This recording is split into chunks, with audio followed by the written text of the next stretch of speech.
હા મિતેશ, કેમ છો મોટા ભાઈ? મજામાં? અરે આનંદ આનંદ. તને કેમ સહી કે? એકદમ મજા છે. હવે મેં કીધું તમને છે ને વાત કહેવાતો ફોન કર્યો છે કે મારું ભણતર પૂરું થઈ ગયું. અરે વાહ વાહ વાહ. ઓલા જે ક્લાસીસ માટે મેં તમને જે વાત કરી હતી ને એ મારા મસ્ત રીતે પૂરા થઈ ગયા છે અને હું 2 દિવસ ત્યાં ચક્કર મારવા આવું છું. 2 દિવસ રોકાઈ જઈશ અને પછી મારે પાછું જોબ માટે જવાનું છે. એટલે હું પછી જોબ માટે ત્યાં જઈશ અને ત્યાં રૂમ રાખીને હું રહેવાનો છું. કાઈ વાંધો નહીં. અત્યારે તો આવે છે ને ઘરે? હા, હું 2 દિવસ માટે આવું છું પણ હું પાછો નીકળી જઈશ કેમ કે મારે જોબ માટે જવાનું છે એટલે. હા, ઈ પછીની વાત છે. તું એકવાર ઘરે તો આવ. હા સારું, ચાલો. હા ભલે. લે વાહ વાહ. હવાર માં આટલા બધા રાજી કોનો ફોન હતો? એ મિતેશ નો ફોન હતો. મિતેશ ભાઈ ફોન હતો. એનું ભણતર પૂરું થઈ ગયું અને કાલે આટો મારવા આવે છે. પણ બીજું મારે તને એક વાત કરવાની છે. મિતેશ મારા કાકાનો દીકરો છે અને મારે હગો ભાઈ નથી. તો હવે એનું ભણતર પૂરું થઈ ગયું છે તો આપણા ભેગો રહે તો એમાં તમારે પૂછવાની વાત? મને પૂછવું પડે તમારે? તમારો ભાઈ છે, ભલે કાકાનો દીકરો પડી હગા જ કહેવાય અને એને બિચારાને મા બાપ નથી, તમારે ભાઈ નથી. તો 2 ભાઈ ભેગા રહ્યો ને તમારે એકબીજાને હથવારો થતો હોય તો હું વૈશમાં આવવા વાળી કોણ? વાહ બીજું વાહ. મારા અંતરની વાત તો સમજી ગઈ. હવે એને પાછો જવા નથી દેવાય, ભેગો રાખવો. નોકરી પેલા ગોતી તો પડશે ને. અને આમનો ભેગો રે અને કાલ સવારે ક્યાંક સારી છોકરી જડી જાય, છોકરી આઈને લગ્ન કરાવીને ઘરમાં લાવી તો મારે તો દેરાણીનો હથવારો થઈ જાય. તમારે ભાઈનો હથવારો, મારે એક બેનનો હથવારો. વાહ વાહ વાહ. હાલો નાસ્તો કરવો છે.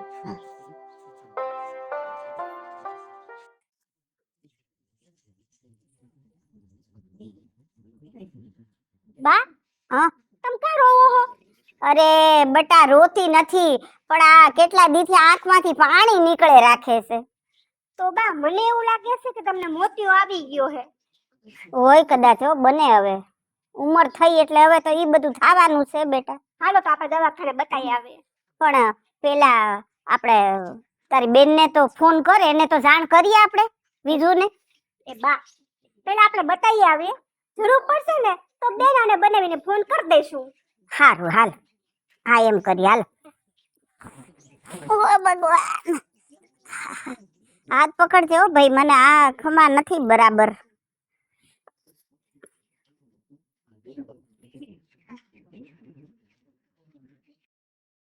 વાહ વાહ વાહ. ડિજિટલ જમાનો તો આવ્યો પણ હવે ટવકોય માંડ્યો ડિજિટલ આવા. રાજુભાઈ, અરે વાહ. અરે પણ ધીમે ધીમે ધીમે. તમે થાકી ગયા એક ફૂદડીમાં તો. જો મારો ભાઈ આવી ગયો. જય શ્રી કૃષ્ણ ભાભી. જય શ્રી કૃષ્ણ. તું આવી ગયો ને તારા ભાઈ થાક ઉતરી જાય. હા, હવે તો થાક ઉતરી જ જવો પડે ને. થેલો કાઢ. પછી કે હું થાકી ગયો. કેવો થઈ ગયો? હોસ્ટેલમાં રહીને કેવો થઈ ગયો? આમ રૂપારો થઈ ગયો, અસલ ચોકલેટી છોકરો થઈ ગયો, પણ ઓહરી ગયો. પણ એમાં એવું છે, ત્યાં મને બધે ખાવાનું મળી જાય પણ મારો જે ભાભીના તો ફેવરેટ શીરો હે ને ઈ નથી મળતો. આમ જો ઘી લઈને રહોડામાં જાતી હતી, શીરો જ બનાવવાની છો. પૂરી બનાવી નાખી, તારા હાટુ ઓલું સાયલું વાળું બટેટાનું શાક બનાવી નાખ્યું, સંભારો, અને હવે શીરો બનાવવાની. વાહ, અને આજે તો જમવાની મોજ થઈ જવાની છે. છેલ્લો તારો કોર્સ કેવો ગયો ઈ કે? ભાઈ પેપર તો છે ને મારું મસ્ત ગયું છે પણ મેં જેટલી મહેનત કરી ને એના કરતા ડબલ મહેનત તમારી છે. અમારી મહેનત? આ તમે જે 50,000 રૂપિયા છેલ્લા જે ફીના મોકલાવ્યા ને એના કારણે હું પેપર દઈ ગયો અને અત્યારે તમારી સામે જે હેપી ઉભો છું ને એના જ કારણે ઉભો છું. 50,000? મેં તો ભર્યા નથી. ભાભી હું કહીએ ભાઈ? એને કઈ ખબર નથી. આમ જો તમે તે દી હુતા હતા ને, નિતેશનો ફોન આવ્યો કે 50,000 ની જરૂર છે, એ 50,000 ફી ના ભરવા પડે એમ છે, નકર હું પરીક્ષા નહીં દઈ શકું.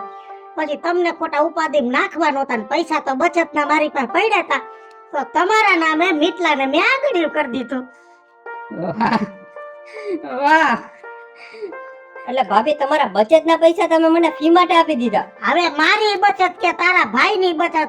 અમારે બીજું વાપરવા વાળું છે કોણ? અને તું અમારો જ છો ને. કાઈ વાંધો નહીં, હું જો 2 દિવસ અહીં રોકાવાનો છું, પછી મારે પાછું નોકરી માટે જવાનું છે પણ હું છે ને સૌથી પહેલા તમારા પૈસા ચૂકવી દઈશ. લેતી દેતી ની વાત ન કરતો હો. આ ઘરમાં ને ઘરમાં છે ને ઉધારાનું ઉસીનું ન હોય, બધું એક જ કહેવાય. અને વયું જાવું શું કરે? હજી ઠેલો મૂક્યો નથી ઘરમાં ને. પણ મને 2 દિવસની માંડ રજા મળી ને મારે પાછું જવું પડે એમ છે, ત્યાં નોકરી ચાલુ કરવી એટલે. જો મિતેશ, તારી ભાભી કહે છે ને સાચી વાત છે.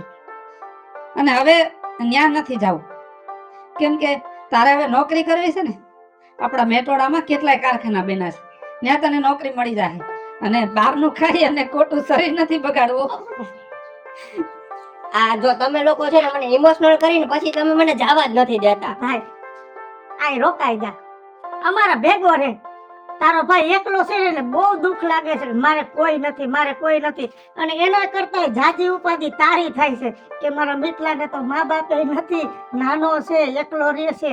એટલે અમારે બેયને તારી જરૂર છે. તું અહીંયા રોકાઈ જા, મને કાંઈ વાંધો નથી. કેમ કે ભાઈ બે કહું તો તું, દીકરો કહું તો તું, અને માવતરમાં મારે ભાઈ તો છે ને. તો હું એમ માનીશ કે મારો ભાઈ છે.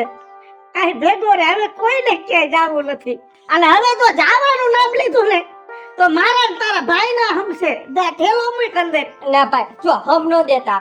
અને હું છે ને તો હું આ ઘર મૂકીને ક્યાંય જવાનો જ નથી, પણ એક શરત, મને શીરો ખાવો હે પેલા. બનાવી દઉં. હું છે ને ભાઈ ફ્રેશ થઈ જાઉં પછી આપણે લોકો પપીને શીરો ખાય. ભલે ભલે. વાહ વાહ.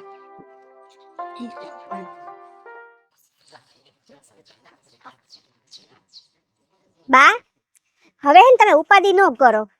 કાલે આપણે હે ને સવારના 4 દવાખાને જવાનું છે ઓપરેશન માટે. મને તો વીક બહુ લાગે છે, કાઈ થાહે નહીં ને. ઉપાધિ ન કરું બા, હું શું ને તમે ભેગી. જય શ્રી કૃષ્ણ બા. આવો સમય આવો. શું થયું ઓપરેશન નું? એ કાલે જવાનું છે ઓપરેશન કરાવવા. 2 આંખમાં કે એકમાં? ના એકમાં પછી 1 વર્ષ પછી કા 6 મહિના પછી. એમ? હા હાલે. આ 10,000 રૂપિયા દવાખાને ભેગા લેતા જતો, અને બીજા પૈસાની જરૂર પડે તો મને ફોન કરજે, હું લઈને આવીશ. ના બનાવી, બીજા પૈસાની જરૂર નહીં પડે, થઈ જાહે આમાં. અને ક્યારે જવાનું છે કાલે? કાલે સવારે 7 વાગે. હા તો હું 8 વાગે આવી જઈશ હો. હા. અને ઉપાધિ જરાય ન કરતા. 2 દિવસ રોકાવાનું થાય ને તો હું રોકાઈશ. અરે પણ જમાઈ તમે રોકાશો તો પછી મારી દીકરી આ એકલી. એ હવે એકલી નથી, મારો ભાઈ મિતેશ છે ને એ આવી ગયો છે. ઈ કોણ? મારો કાકાનો દીકરો મિતેશ.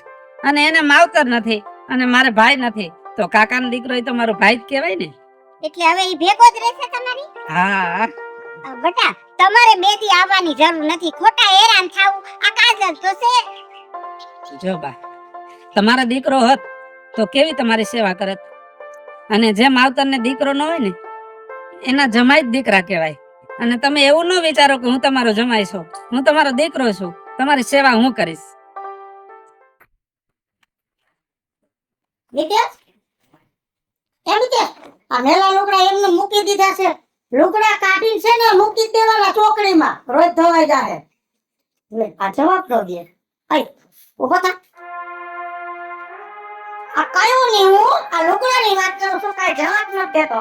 કેમ બોલતો નથી? નાના આ ફોરવતું નથી તને? ભાભી એવું કઈ નથી. કઈ પણ આ તો અઠવાડિયું થઈ ગયું હે.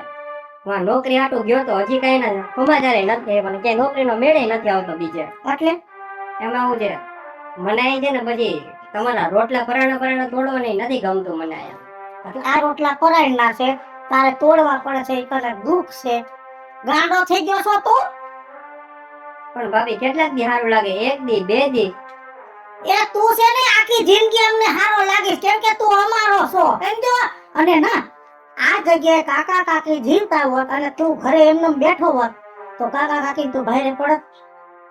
પણ એવું નથી તો કાકા. અમે તારા માવતર જ છે, હું માવતર ઠેકાણે છે. દીકરો માયનો સ્નેહ અને તારો ભાઈ તો છે ને એમ જ કહે છે કે મારા હગા ભાઈ કરતા વિશેષ છે. એટલે કદાચ 8 દી નહીં 8 મહિના વ્યા જાય તો ગુંજાવાનું નથી. પૈસા કેટલા છે? બસ વાંધો નહીં. 200 રૂપિયા જેવું પડ્યું. મોઢું છે ને આમ રાજી જ રાખવાનું.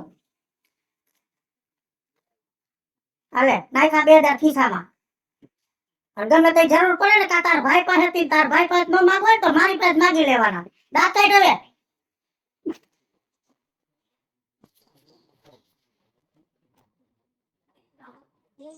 બટા આ તારા બનાવી તો ઓલા મિતના વખાણ કરી કરીને અડધા થઈ ગયા હો.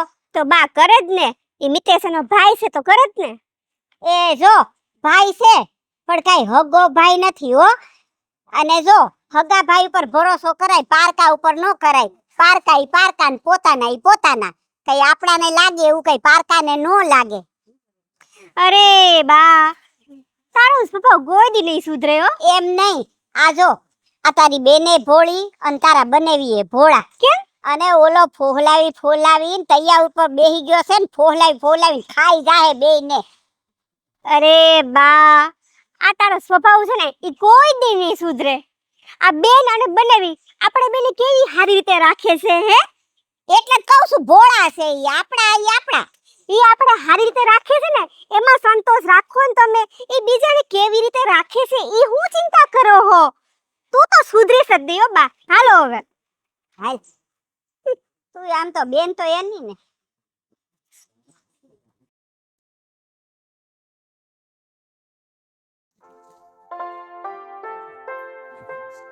એ મોટા ભાઈ અહીંયા આવો ક્યાં જાવું છે તમારે? પણ શું છે? 1 મિનિટ ઉભા રહ્યો. તમારો હાથ લાવો તો. શું કામ છે તારે? ગયો તો ખરી પણ હાલે. આ તમારા ભાઈનો પગાર આવી ગયો. પગાર આવ કેટલો? આ છે ને 30,000 રૂપિયા પગાર છે અત્યારે, અને હજી આમાં વધશે. અને આ તમે છે ને તમારા ખાતામાં નાખ્યો. જો મિતેશ, મારા ખાતામાં નહીં, આ લે આ પૈસા તારા ખાતામાં નાખ્યા. કેમ? અરે હવે તારે ભેગા કરવા પડશે, અને તારે જરૂર નહીં પડે એટલે હવે તારો હિસાબ છે ને તું નોખો રાખજે. વાહ ભાઈ વાહ. આમ તો મને કે તું મારો દીકરો છો, મારો ભાઈ છો. આ એક ગામમાં પારકો કરી દીધો ને. કાઈ બાપ ને દીકરાના હિસાબ અલગ હોય કે મોટા ભાઈ ને નાના ભાઈ ના હિસાબ અલગ હોય? કાઈ વાંધો નહીં, જેવી તમારી ઈચ્છા. તો હું હે ને આ બધું મારી પાસે જ રાખીશ, અને હું મારી અલગ જ રહી શકે, કેમ કે હું તો પારકો છું ને. નહીં મિત્ર, તું પારકો નથી, તું મારો ભાઈ જ છો. તને ખોટું લાગી ગયું ને? વાંધો નહીં, પૈસા હું હાચું છું, પણ આમ જો જરૂર પડે ત્યારે માંગજો પાછો. તમે મને શીખામણ આપો એમ? એ તમારી મોડ છે ને, મને મારા ભાભી ઓફર આપી દીધી કે તારે જ્યારે પૈસા જોતા હોય ને મારી પાસે માગી લેજે.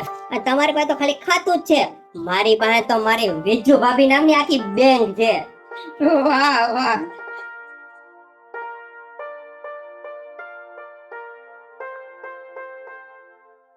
હાલો મિત્રો, હું છું ધનસુખ ભંડારી ઉર્ફે વીજળી. હાલો મિત્રો, હું છું રાજેન્દ્ર પંચાલ ઉર્ફે રાજ્ય. હેલો મિત્રો, હું છું મિતેશ લાખાણી ઉર્ફે મિતલો. જય બાલાજી મિત્રો, હું છું કાકા ચુબનપુત્રા. હું મીના શર્મા. અને મિત્રો અમારી YouTube ની અંદર 2 ચેનલ છે, રાજ્ય કોમેડી ઓફિશિયલ, વીજળી ઓફિશિયલ કોમેડી. 2 ચેનલ ને લાઈક કરો, શેર કરો અને સબસ્ક્રાઇબ કરો.